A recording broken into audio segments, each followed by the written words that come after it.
속보, 이강인 향한 폭로 파장. 내가 분명히 말했었잖아. 전 발렌시아 감독 보르달라스 이강인 향한 내부 폭로 파장 재조명되는 이유는? 디귿디귿.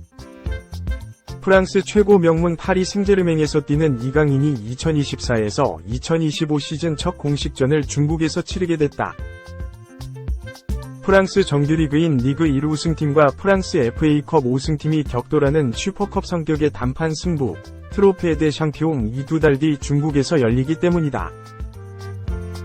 프랑스 유력지 레키프는 21일 한국 시간 PSG가 2012년 이후 코로나 기간을 제외하고는 처음으로 프리시즌 해외 투어를 가지 않는다면서 주축 선수들의 바쁜 국제대회 일정으로 인해 중국 투어를 할 수 없고 취소했다고 밝혔다. 신문은 이어 PSG가 12년 만에 해외 투어를 생략하는 시즌이 됐다면서 구단은 스포츠 관련 이유로 투어 취소를 정당화하고 있다. 현재 진행 중인 유로 2024와 코파 아메리카, 그리고 오는 7월 24일부터 열리는 파리 올림픽 등 국제대회 일정으로 인해 많은 선수들의 부재가 예상되기 때문이라고 덧붙였다. 실제 PSG 선수들은 올여름 여러 국가대항전에 나선다. 우선 지난 14일 독일에서 개막해 조별리그가 한창 열리고 있는 유로 2024에서 프랑스 국가대표 5명을 포함 킬리안 음바페도 아직 PSG와 계약기간 중이라 PSG 선수로 간주, 총 12명이 출전한다.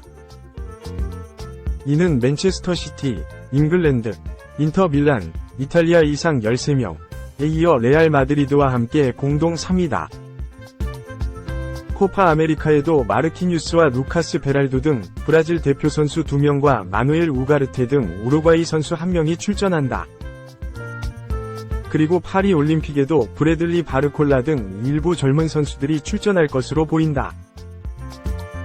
모로코 국가대표 아슈라프 하키미도 파리 올림픽 와일드카드 참가 가능성을 배제할 수 없어 결국 한국 국가대표 이강인 정도만 올 여름을 온전하게 쉬는 셈이 된다. 레키프는 PSG 수뇌부는 올여름 미국으로 가고 싶어 했지만 재정적으로 충분한 제한이 없어 아시아로 선회했고 한국을 고려한 뒤 중국에 가기로 결정했다. 지난해 일본과 한국을 방문했을 때 2,500만 유로, 360억 원 수입을 올렸다. 이번 투어 취소는 PSG 재정 손실을 초래할 것이라고 분석했다. 그렇다고 이강인이 중국에 가지 않는 것은 아니다. PSG가 AS 모나코와 트로페 대 샹피옹을 중국 베이징에서 오는 8월 8일 치르기 때문이다. PSG가 리그 1과 FA컵을 모두 우승했기 때문에 상대팀은 리그 1 준우승팀인 AS 모나코로 확정됐다. 2023에서 2024 시즌 트로페 대 샹피옹은 지난 1월 초 PSG 홈구장인 파르크 대 프랭스 왕자공원 구장에서 열려 이강인이 골을 넣는 등 맹활약 끝에 PSG가 툴루즈를 2에서 0으로 눌렀다. 새 시즌엔 해외 유치가 이뤄졌고 중국 베이징에서 하는 것으로 보인다. 특히 유로 2024 코파 아메리카에서 활약한 선수들이 제 컨디션이 아니기 때문에 시즌 첫 공식전에서 이강인의 비중이 높을 수 있다. 2. 음바페 영입, 레알의 욕심은 끝이 없다. 제2위 메시 오른쪽 화살표 교수님 대체자로 낙점. 바이아웃 667억. 킬리안 음바페를 영입한 레알 마드리드가 갈락티코 3기 마지막 퍼즐로 제2위 메시로 불리는 프랑코 마스탄투오노 리버플레이트를 낙점했다. 스페인 매체 카데나세르는 20일 이하 한국 시각 레알 마드리드는 프랑코 마스탄투오노 영입에 진전을 보였다고 밝혔다. 올 시즌 레알은 최고의 성적을 거뒀다. 2시즌 만에 라리가 우승 트로피를 바르셀로나로부터 되찾아왔다. 유럽 축구연맹 챔피언스리그 15번째 우승도 차지하며 더블을 달성했다. 하지만 레알은 만족하지 않았다. 그토록 고대했던 슈퍼스타를 영입했다. PSG에서 뛰었던 음바페를 자유계약 선수로 영입했다. 음바페의 영입은 축구 역사상 가장 비싼 FA 이적으로 기록됐다. 레알은 음바페의 보너스와 주급을 포함해 총 2,400억 정도를 사용했다. 여기에 더해 제2위 메시로 불리는 마스탄투오노 영입도 앞두고 있다. 마스탄투오노는 아르헨티나 출신의 공격형 미드필더다. 현재 아르헨티나 자국에서 상당히 촉망받는 유망주 중 한 명이며 무려 24년 만에 구단 최연소 득점 기록을 갈아치운 알비셀레스테스의 미래로 손꼽히는 선수이다. 그의 장점은 드리블과 패스다. 수많은 테크니션을 배출한 아르헨티나 선수답게 탄탄한 기본기를 보유하고 있다. 침투 패스 또한 예술로 평가받고 있다. 매우 정교하고 날카로운 왼발킥까지 구사할 수 있어 마무리 능력까지 갖췄다. 마스탄투오노는 아르헨티나 명문 리버플레이트에서 뛰고 있다. 지난 1월 CF 몬테레이와의 친선 경기에서 처음으로 1군 데뷔전을 치렀다. 리가 프로페시온날 개막전에서는 교체로 투입돼 구단 역사상 세 번째로 어린 나이에 공식 1군 데뷔 경기를 가졌다. 최근에는 리버플레이트와 재계약까지 맺었다. 지난 3월 마스탄투오노는 리버플레이트와 2026년까지 재계약을 체결했다. 아직 마스탄투오노는 리그에서 5경기밖에 출전하지 못했지만 계속해서 출전 시간을 늘려가고 있다. 지난해에는 아르헨티나 연령별 대표로 국제무대까지 경험했다. 마스탄투오노는 인도네시아에서 열린 2023 국제축구연맹 17세 이하 U17 월드컵 대회에 아르헨티나 대표팀으로 출전했다. 마스탄투오노는 6경기 모두 교체로 그라운드를 밟았다. 최근에는 레알의 진한 관심을 받고 있다. 마스탄투오노는 리버플레이트와 재계약을 체결하는 과정에서 4,500만 유로, 약 667억 원, 위 바이아웃 조항을 체결했다. 레알은 바이아웃을 지불해 마스탄투오노를 데려오겠다는 계획이다. 마스탄투오노가 레알로 이적할 경우 올 시즌을 끝으로 은퇴를 선언한 토니 크로스의 빈자리를 메울 것으로 보인다. 이밖에도 레알은 레버쿠젠의 미드필더 플로리안 비르츠를 내년 여름에 데려오겠다는 계획까지 갖고 있다. 3. 클린스만이 따로 없네. 영감독 스쿼드 낭비 오른쪽 화살표. 필립스 대체자 없어. 황당 핑계까지. 가레스 사우스게이트 잉글랜드 국가대표팀 감독의 전술이 큰 비판을 받고 있다. 잉글랜드는 21일 오전 1시 독일 프랑크푸르트에 위치한 프랑크푸르트 아레나에서 열린 유럽 축구연맹 유로 2024 조별리그 C조 2차전에서 덴마크와 1에서 1로 비겼다. 이로써 잉글랜드 1승 1무는 조 1위에, 덴마크 2무는 2위에 위치하게 됐다. 잉글랜드는 전반 이른 시간 해리 케인의 선제골로 앞서갔다. 전반 18분 덴마크 빅토르 크리스티안센의 안일한 수비를 놓치지 않은 카일 워커가 우측면에서 볼을 따냈다. 크로스를 올려주었고 수비 맞고 굴절되어 중앙에 있던 케인 앞으로 갔다. 케인은 침착하게 왼발로 마무리했다. 잉글랜드의 리드는 그리 오래가지 않았다.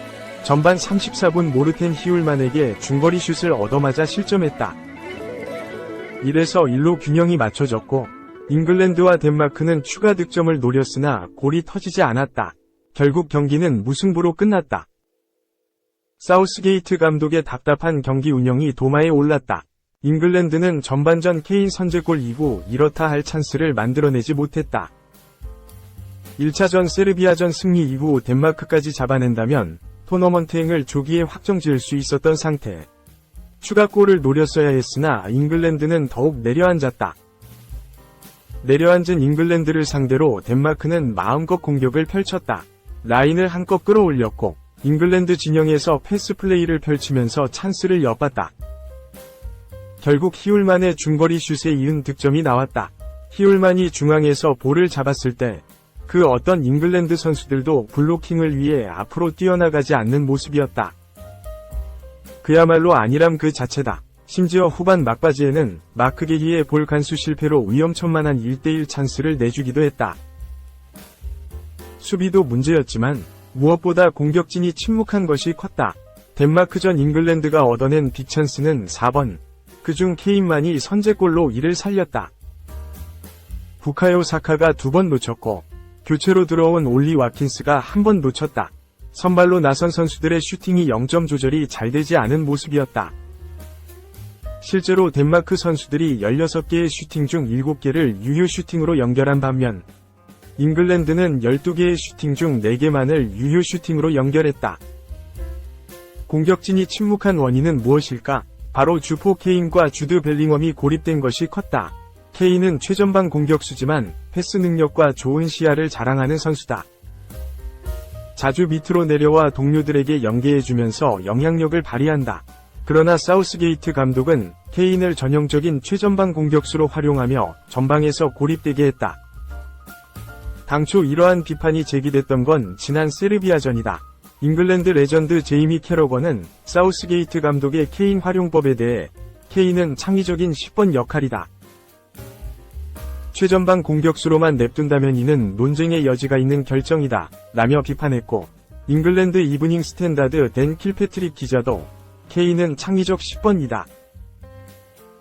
9번으로 뛰라고 하는 것은 희생하라고 강요하는 것과 같다 라고 말한 바 있다. 이러한 비판 탓일까? 덴마크전에서는 케인이 후반까지 내려오는 모습이었다. 케인의 장점을 살리기 위한 선택으로 이해된다. 그러나 이는 벨링엄의 고립으로 이어졌다. 공수양면에서 엄청난 활동량으로 영향력을 발휘하는 공격형 미드필더 벨링엄. 지난 세르비아전에서도 골을 넣으면서 맹활약했으나 이번 덴마크전서는 보이지 않았다. 열심히 뛰었지만 영향력은 전무했다. 벨링엄은 90분 풀타임을 소화하면서 패스 성공률 93%, 44분의 41, 기회 창출 1회, 태클 성공 1회, 공중볼 경합 승률 0% 등을 기록했다. 축구 통계 매체 팝몹은 벨링엄에게 팀 내 최저 평점인 6.6점을 부여했다. 벨링엄의 기량과 이름값을 생각하면 아쉬운 활약이었다. 잉글랜드의 스쿼드는 세계 최고다. 유럽에서 가장 많은 골을 터뜨린 케인과 발롱도르 차기 주자로 꼽히는 벨링엄, 필 포든, 사카 등이 있다. 데클란 라이스, 트렌트 알렉산더 아놀드 등으로 구성된 중원도 아주 좋다. 그러나 사우스게이트 감독이 제대로 활용하지 못하면서 또다시 비판을 받고 있다. 경기 후 사우스게이트 감독의 발언도 한몫했다. 영국 스포츠 바이블에 따르면 그는 이는 실험이며 칼빈 필립스를 대체할 선수가 없다는 것을 알고 있다. 우리는 몇 가지 다른 것을 시도하고 있지만 현재 우리가 원하는 대로 흘러가지 못하고 있는 것은 확실하다 라고 말했다. 이미 스쿼드는 세계 최고 수준의 라이스, 알렉산더 아놀드, 코너 갤러거, 코비 마인으로 구성된 중원은 말할 것도 없다. 그럼에도 선수 한 명이 없다고 핑계를 댄 것이다. 과거 위르겐 클린스만 전 한국 국가대표팀 감독이 생각난다. 클린스만 전 감독은 손흥민, 이강인, 김민재, 황희찬 등 아시아 최고의 스쿼드를 데리고 전술이 없다는 비판을 많이 받았었다.